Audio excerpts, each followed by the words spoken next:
Hey everybody, it's time for the final prediction for the 2024 US Senate. And just like in the House and for president, there is a pretty good range of outcomes here where the Democrats could sweep or the Republicans could sweep. So I hope I'm right, but if I'm off by a couple or maybe even more than that, I don't think I'm going to be too shocked. So while we do this, we'll put in the obvious safe states. These are expected to be 10 or more point margins. And the Republicans are looking to flip one seat here to control the Senate. That's if Donald Trump wins the White House. They're going to need 2 seats if Harris wins. And I spent a lot of time thinking about each state, but there's only so much you can do. We have no idea who's going to turn out on election day. You can go by early votes, you could go by the trends, you could go by the campaigns, and of course you're going to have to go by the polling at least to some extent. But there's been all kinds of misses. There could be some surprises here on election day. So hopefully you agree with this map, but if not, I assume we're going to be pretty close. So now the obvious safe states for the Dems. We don't even need to talk about Hawaii or the West Coast, but in New Mexico, that one is not overwhelmingly safe. I do think Martin Heinrich is absolutely going to win, but there's a moderate chance it gets down to high single digits. For this, I'm going to say it's just at about 10 to 11. Another one that's obvious is going to be Amy Klobuchar in Minnesota. It looks like this one might be much more narrow than she's used to in her previous landslides. However, it's still going to be over 10 points and she's going to get it safe. On the East Coast, we've got independent senators in Maine and Vermont, but we're going to color those blue. And then we can come to the remaining states that I previously had as likely. First, in New Jersey. Given it's an open seat in this stain of Bob Menendez, I thought this one had some potential to maybe get down under 10. It still could, but it doesn't look like it really panned out that way. So the final rating here is going to be over 10. It's safe. Then we've got Maryland. This is an open seat, and when Larry Hogan declared his candidacy for this race at the last minute, he all of a sudden made this race as competitive as it's going to get considering how blue it is. He was a popular 2-term governor, but this is a completely different race. Angela Alsobrooks was always expected to win. I kept it at likely out of caution, and I guess it could still get under 10, but right now I think it's just more likely it's going to be over 10, probably about 12 points for Alsobrooks. So that's why it's going to go safe. But whether it's 12 or 14 or maybe even 8, it's a loss, but it's still going to be an impressive showing for Hogan. Then we've got Virginia. Given this is a much lighter shade of blue than Maryland, I would think this state could easily get down under 10. It seemed like the GOP was satisfied with Hung Cao as their nominee, but it was always a huge uphill climb to try to take down Tim Kaine. Given Hung Cao failed in his bid for the U.S. House a couple of years ago, I'm not sure if it was the right move to try to make the leap into the Senate. So I'm not going to be shocked at all if this one does get down to about 8 or 9 points for Kaine, but we haven't seen it in the polls. So I'm going to say this one does just get over 10 and it's going to go safe for Kaine. Now the safe states for the Republicans. So all these are pretty much what we would expect. The closest one on here to go down to likely would probably be Missouri, but I think Josh Hawley is more likely to win that by double digits. Indiana is also an open seat, so theoretically that one should be more competitive, but it doesn't look like it's going to pan out that way. And in West Virginia, that is going to be a flip and a pickup for the Republicans. That's the old Joe Manchin seat. He became an independent. It's an extremely red state. Governor Jim Justice is going to make the move into the U.S. Senate. Now let's go through the rest of these states one at a time. And let's start in Nebraska. This is the regular election and not the special. That's the one with Pete Ricketts, and that one goes safe. This is Deb Fischer and Dan Osborne. Democrats are hoping for a dark horse flip. Republicans know this state is overwhelmingly red, including at the top of the ticket. But Dan Osborne is an independent. That does have a certain allure, especially prior to an election. There have been a lot of polls in this race. Most of them are internals. Osborne shows himself competitive or in the lead, and Fischer shows herself in the lead. Given Trump could easily win this state by 15 points, it would be tough to imagine Osborne running 15 points ahead of Harris. In other red states in the past, like Kansas in 2014 and Utah in 2022, we saw independent candidates running in place of Democrats. The polls showed them competitive, but in the end, they didn't pan out. I tend to think that's most likely to happen in this scenario. The margin is up for debate. I can see taking this down to leans out of caution, but in the end, I still think this is going to be over 5 points for Fischer. A lot of Republicans, I think, are going to come home to her once it comes time to vote. Of course, Osborne is going to do much better than a traditional Democrat, so even a 5 or a 5.5 point loss for him, I don't think is a bad night. Next, we're going to go down to the Sunshine State and take a look at Florida. This is Scott against Mucarsel Powell, and Scott is the former governor. He's won plenty of close races in the past, including in 2018 in that blue wave. He knocked off incumbent Bill Nelson. That was a very impressive win, and for a while I've thought that Scott is not the strongest candidate at all. But given the lean of the state, I think he's at least heavily favored to win, even if it's somehow by a narrow margin. But I think there's enough there that he's going to be able to get this over 5. Now, could he get it over 10 like Rubio and DeSantis did just 2 years ago in the midterms? Yeah, that's definitely a possibility after what we saw. But for right now, I think that's a little bit unreasonable. I'm going to say he gets this likely. Now let's go to Texas. This is Ted Cruz and Colin Allred. We know Cruz scraped by with a narrow win in 2018. I think he has likability issues, and this state has moved away from the Republicans over the past decade. So Democrats are hopeful here that the suburbs are able to put Allred over the top. I think that's unlikely to happen, but not impossible. I've had Cruz winning this by a likely margin for a long time. I tried to go back through the recent polling, and I wasn't convinced that he's going to be able to win it by over 5 points. points. Right now, I think it's just a couple of tenths of a point under 5. So out of caution, I'm going to take this down to leans for Cruz. Maybe he wins by 6 or 7, but either way, that's only off by a couple of points. Then let's go to Arizona. This is Ruben Gallego and Kari Lake. Gallego has pretty consistently led in almost every poll. There's a scenario here where Trump does really well in the state and pulls Kari Lake over the finish line. I think that's unlikely. Gallego here is favored. He could even win by more than 5, but we're going to say this is about 4.5, and he's going to get it leans. Then we've got Nevada. This is Jackie Rosen and Sam Brown. Brown here has trailed pretty badly in most of the polling up until very recently. I never thought Rosen would be winning this thing by double digits, but I do think she's favored to win. Could it get over 5? Sure, but I think it's a little bit more likely it's going to stay under 5. Is there a scenario here where Sam Brown wins? Yeah, but I also think that's fairly unlikely. So we're going to give this to Rosen with a lean rating. Now let's do Montana. This is Tester and Sheehy. Sheehy has led most of the polling, but maybe it's gotten tighter as of late. Maybe it doesn't pan out. It's just such a red state at the top of the ticket. Trump is easily going to win this state, likely over 15 points. I don't think Tester can run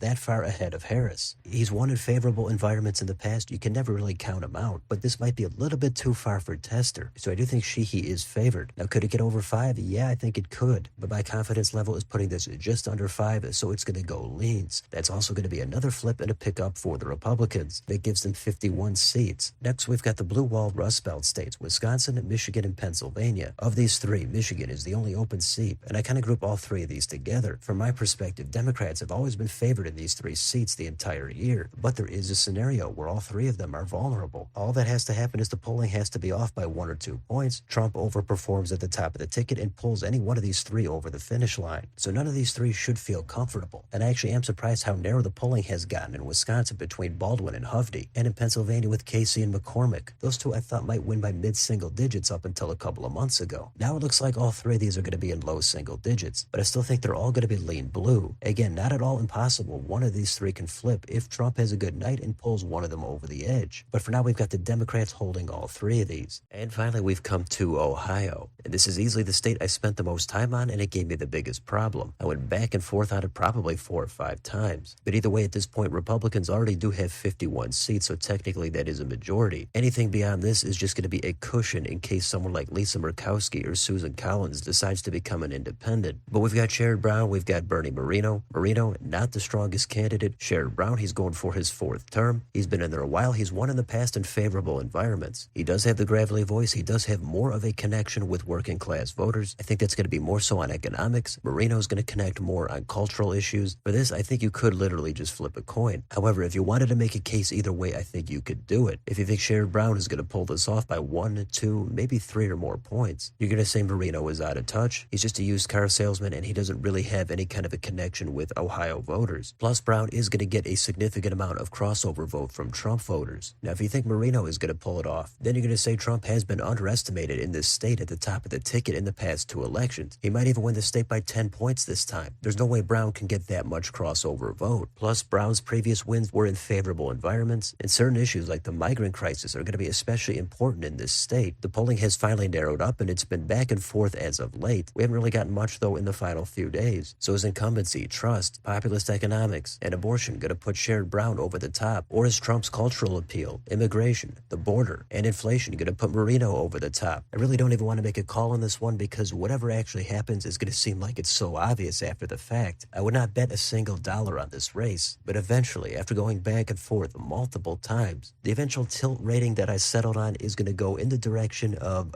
Bernie Moreno. My confidence in that is not strong at all. I could see Brown pulling it out by 2.5, or I could see Moreno winning it by 4.5. I guess I think it's just a little bit more likely that Trump is going to pull Moreno over the finish line. Brown is going to get crossover vote for sure, but it's hard to imagine it being by 6, 8, maybe even 10 points. I could easily be wrong, but this is the final map that I settled on. We've got 52 Republicans, 48 Democrats. Republicans picking up West Virginia, Montana, and Ohio. But of course, Ohio is extremely borderline. Democrats have an outside shot at a place like Texas. After that, it would take a blue wave for them to flip Nebraska or Florida. And if Republicans have a good night, they do have a chance to pick up 1 or 2 more seats in the Rust Belt or in the Southwest. So everybody's got their own take. We're all just making our best guesses. You could have some different outcomes depending on what you want to emphasize. But that's it for this final Senate prediction. So let me know in the comments, how many seats are the Republicans going to pick up? Are the Democrats going to make any surprise flips anywhere? And what about the all-important state of Ohio? Let me know down below. Also, be sure to stop by for the election night stream on Tuesday. Thanks for watching, and I'll I'll see you next time.